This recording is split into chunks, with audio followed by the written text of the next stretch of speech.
You have until noon this Saturday to release all of the hostages. That is the message that Israelis woke up to this morning. Shalom from Jerusalem. My name is Shani Ferguson. I'm going to tell you what is going on this week with the hostage situation. Things deteriorated significantly in the hopes of seeing more hostages released from Gaza, who've been held there for over 500 days. And the reason is because last Saturday, 3 men were released looking like they had just stepped out of a World War II concentration camp. The response from around the world in seeing how these hostages had suffered, because, when previous hostages had suffered, a lot of people reacted and they're like, look, they look so great. They're smiling, they're waving. And there's these big parades that Hamas has been doing and signing with the Red Cross and shaking hands and giving speeches. And then suddenly these 3 men come who basically barely looked like they could stand on their feet.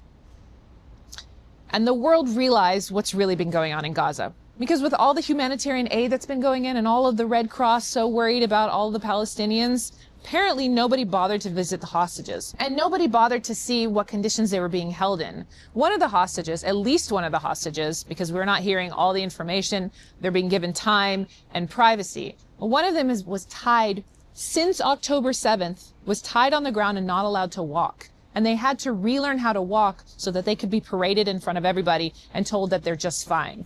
Reports from the hospitals when the hostages are released have been that had the hostages that have been released remained in captivity for another week or 2, they would not have been returned alive. And this reality has increased the pressure to get the hostages out now. Now, what happened then, of course, Hamas reacted by doing what they always do, which is to create this chaos and then blame Israel for it. Hamas has broken many of the conditions that were part of this ceasefire, and they were not supposed to be doing these massive parades, making them look like they're some sort of legitimate organization, but they did.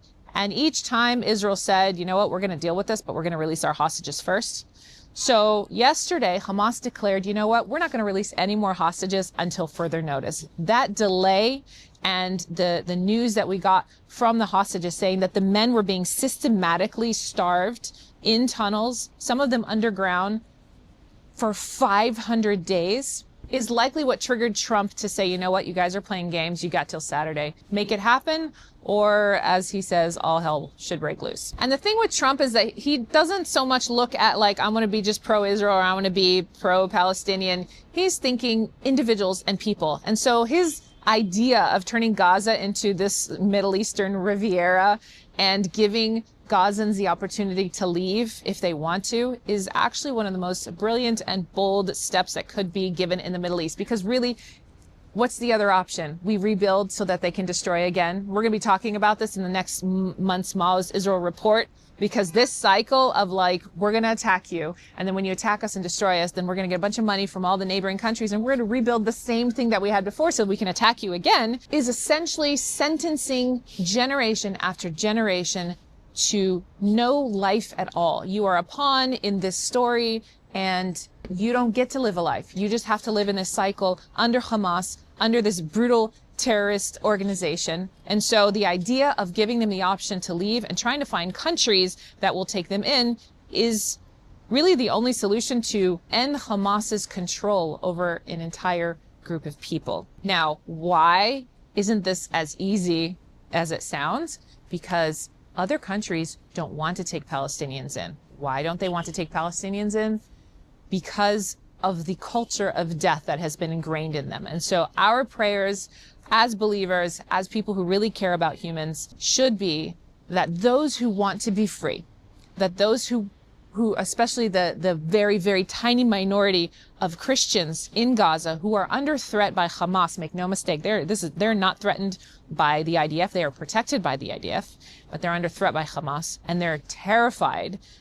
In fact, there's some areas in Gaza that are getting food, and the markets are full, and they're shopping, and there's shoes, and there's vegetables, and the people are saying the only thing that makes us nervous is when there's Hamas people and they come around, and then we're like, oh man, they're going to mess everything up. So just so you understand, there are Gazans who don't want to live under Hamas, and giving them the freedom to leave is very much releasing them from being hostages, just like we want our people to come home and stop being hostages in Gaza. So for those of you looking from the outside and you're trying to figure out what this like extreme level of threats are, like all hell's going to break loose and you guys have till this date, and if you don't do it, we're going to wipe you out. And they're saying this is so not humanitarian.